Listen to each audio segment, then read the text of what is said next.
Whenever the economy stumbles, a lot of people in Washington argue that government spending should be increased in order to inject money into the economy. In this Center for Freedom and Prosperity video, we're going to look at whether this policy makes sense. I'm Dan Mitchell of the Cato Institute, and we're discussing this issue because government is big now, and there's a lot of agitation to make it even bigger, ostensibly to improve growth. First, some background. During the 1930s, America was suffering from a deep downturn. An economist named John Maynard Keynes argued that the economy could be boosted if the government borrowed money and spent it.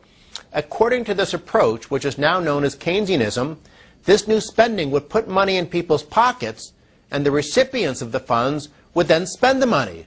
This would, according to the theory, prime the pump as the money began circulating through the economy. The Keynesians also said that some tax cuts, particularly lump sum rebates, could have the same impact since the purpose is to have the government borrow and somehow put money in the hands of people who will spend it. So is this the right recipe to boost a flagging economy? Let's first look at whether Keynesianism makes sense from a theoretical perspective and then look at the real-world evidence. Keynesian theory sounds good, and it would be nice if it made sense, but it has a rather glaring logical fallacy. It overlooks the fact that, in the real world, government can't inject money into the economy without first taking money out of the economy. More specifically, the theory only looks at one half of the equation, the part where government puts money in the economy's right pocket. But where does the government get that money? It borrows it, which means it comes out of the economy's left pocket. There is no increase in what Keynesians refer to as aggregate demand. Keynesianism doesn't boost national income, it merely redistributes it. The pie is sliced differently, but it's not any bigger. The people who lend the money to government generally are not the same people who get money in their pockets because of the new spending or tax rebates, but that's not important. The Keynesian theory is based on the notion that there will be an increase in overall available cash. Yet that clearly is not the case. Some advocates of this theory get a bit more creative and say that Keynesianism works because it increases consumer spending rather than the money sitting idle. But money that is unspent by consumers does not sit idle. It winds up in the banking system someplace and is used to finance investment spending. The really clever Keynesians then respond by saying people won't lend and borrow in a weak economy. But in that type of dismal economic environment, people are so fearful that they try to increase their savings, so the bulk of any so-called stimulus winds up in the banking system anyway. Before shifting from theory to evidence, we should quickly note that government could finance stimulus spending by printing money rather than borrowing.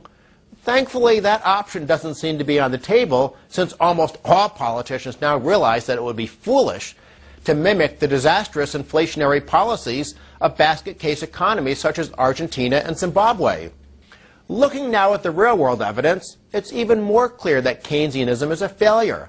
Let's go back to the Great Depression. In his 4 years, Herbert Hoover was a poster boy for statism. He increased taxes dramatically, including a boost in the top tax rate from 25% to 63%. He imposed harsh protectionist policies. He significantly increased intervention in private markets. And most important, at least from a Keynesian perspective, he boosted government spending by 47% in just 4 years. And he certainly had no problem financing that spending with debt. He entered office in 1929 when there was a surplus, and he left office in 1933 with a deficit of 4.5% of GDP. So how did Hoover's big government Keynesian experiment work? As the chart shows, growth went down and unemployment went up. Unfortunately, other than being a bit more reasonable on trade, Roosevelt followed the same approach. The top tax rate was boosted to 79%, and government intervention became more pervasive.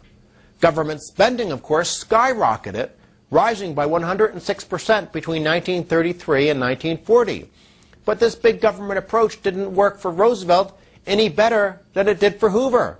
Unemployment remained very high throughout the 1930s, and overall output did not get back to the 1929 level until World War II.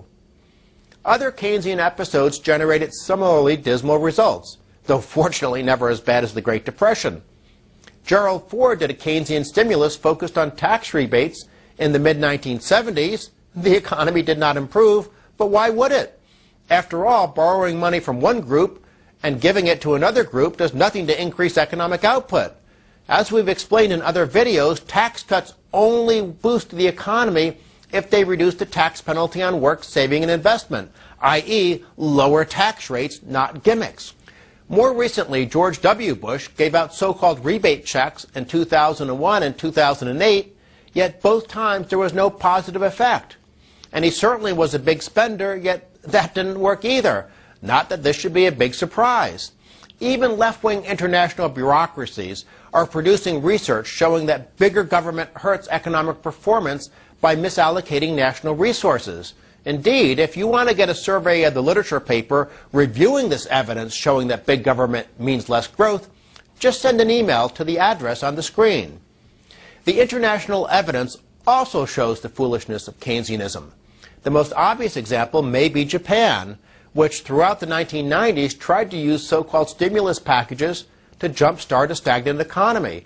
But the only thing that went up was Japan's national debt, which more than doubled during the decade, and now is far above even Italy when measured as a share of GDP. The economy, as represented by this chart showing Japan's Nikkei stock market average, remained in the dumps. Let's end this video by asking a simple question. If Keynesian spending doesn't make sense from a theoretical perspective, and also fails every time it is tried in the real world, why do politicians keep trying the same approach? Your guess is as good as mine, but I suspect that politicians just love to spend other people's money, and Keynesianism is a convenient rationale. On behalf of the Center for Freedom and Prosperity, thanks for watching. Don't forget to share this video widely. If enough people understand the truth, maybe politicians will finally do the right thing and help the economy by reducing the burden of government rather than increasing it.